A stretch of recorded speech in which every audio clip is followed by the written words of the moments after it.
প্রিয় ষষ্ঠ শ্রেণীর শিক্ষার্থীরা, তোমাদের সামনে আজকে নিয়ে আসলাম খুবই গুরুত্বপূর্ণ 166 পৃষ্ঠার পাঠ্য বইয়ের যুগ এবং বিয়োগের সমস্যার সমাধান।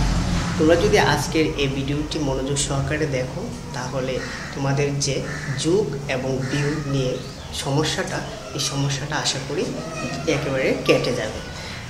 ভিডিওটা শেষ পর্যন্ত না টেনে দেখো, তাহলে তোমাদের যুগ আর বিয়োগের সমস্যা থাকবে না আশা করি। তা আমরা যুগের সময় একটা জিনিস মনে রাখবো, প্লাস এবং মাইনাসের বিষয়টা। প্লাস এবং মাইনাস এই বিষয়টাকে আমরা খুবই গুরুত্ব সহকারে দেখতে হবে। প্রথমে দেখতে হবে যে প্লাসের সংখ্যা কয়টা, তারপর হচ্ছে মাইনাসের সংখ্যা কয়টা। তা প্লাসের সংখ্যা আমরা দেখতে পাই যে 7x, এটা আছে প্লাসের, 3y আছে, 3x আছে প্লাসের। আবার মাইনাসের আছে এখানে হচ্ছে 9x। আমরা যদি এই 9x অর্থাৎ এই দুইটা যোগ করি, আমরা 7x বাই 3x সমান হচ্ছে 10x।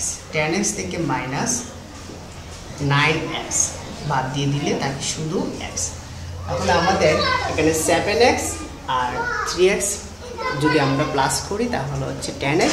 10x থেকে আমরা যদি মাইনাস বাদ দিয়ে দিই তাহলে শুধুমাত্র আমরা পেয়ে যাচ্ছি x। তাহলে এই ফলাফলটা আমরা এখানে কি পাচ্ছি, x। আবার আমরা একই নিয়ম ফলো করবো, অর্থাৎ একই ধারাবাহিক নিয়ম আমরা এখানে দেখবো যে প্লাসের কয়টা আছে। এখানে দেখা যাচ্ছে যে 4y ও প্লাসে এবং 5y ও প্লাসে, তাহলে 4y বাই 5y যদি আমরা প্লাস থাকে দুইটা তাহলে হচ্ছে 9y। মাইনাসের আছে এখানে মাইনাস 6y। 9y থেকে আমরা যদি 6y বাদ দিয়ে দিই তাহলে হচ্ছে 3y। 3yটা হবে প্লাসের, কারণ প্লাসের সংখ্যাটা হচ্ছে সবচেয়ে বড়, প্লাস 3y। এখন আমরা দেখতে পাচ্ছি যে এখানে 2z, 7z, শুধু z, এই সবগুলোই হচ্ছে প্লাসের। তাহলে 2z, 7z, শুধু z। 7 আর 2 হচ্ছে 9, 9 আর এখানে আছে 1z, মানে এখানে 1 না থাকলেও আমরা কি ধরতে হবে, 1 ধরে নিতে হবে। অর্থাৎ মনে মনে ভাববো যে এখানে 1 আছে, তাহলে 2 আর 7 হচ্ছে গিয়ে 9, 9 আর 1 হচ্ছে 10z। কারণ এখানে দেখা যাচ্ছে যে সবগুলাই কিসের আছে, প্লাসের আছে। এই জন্য আমরা আর কোনো পার্থক্য না দেখে শুধুমাত্র 10z আমরা বসাই দিলেই হয়ে যাবে। আশা করি যোগ সম্পর্কে তোমরা বুঝতে পারছো। এখন আমরা চলে যাই বিয়োগটা কিভাবে করব। বিয়োগের প্রথম কাজটা, তোমাদের যে কাজটা প্রথমে করতে হবে সেটা হচ্ছে বিয়োগের সময় নিচের চিহ্নগুলো পরিবর্তন করতে হবে।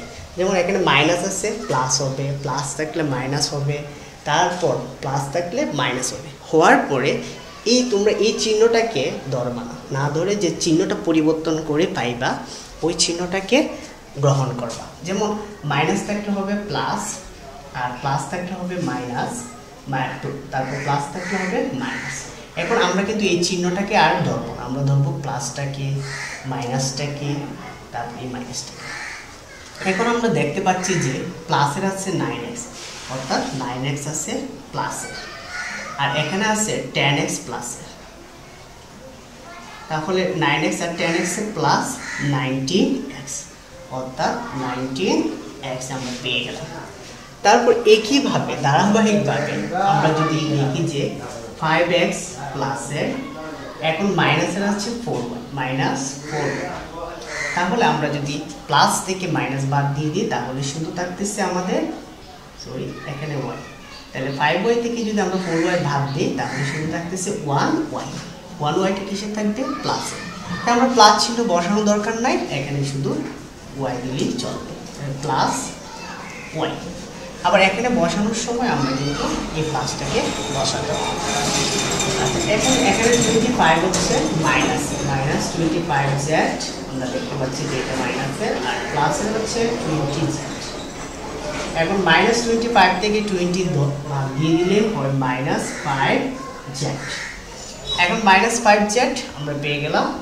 এখানে কারণ মাইনাসটা বড়, 25 বড় আর 20 হচ্ছে গিয়ে ছোট, এই জন্য মাইনাসটা বড় দিকে আমরা মাইনাস চিহ্নটা এখানে বসাবো।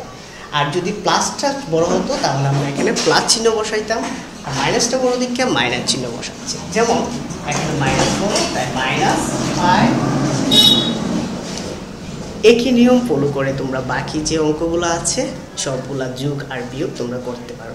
তোমরা জন্য শুভকামনা এবং তোমরা ভালোভাবে এগিয়ে যাও।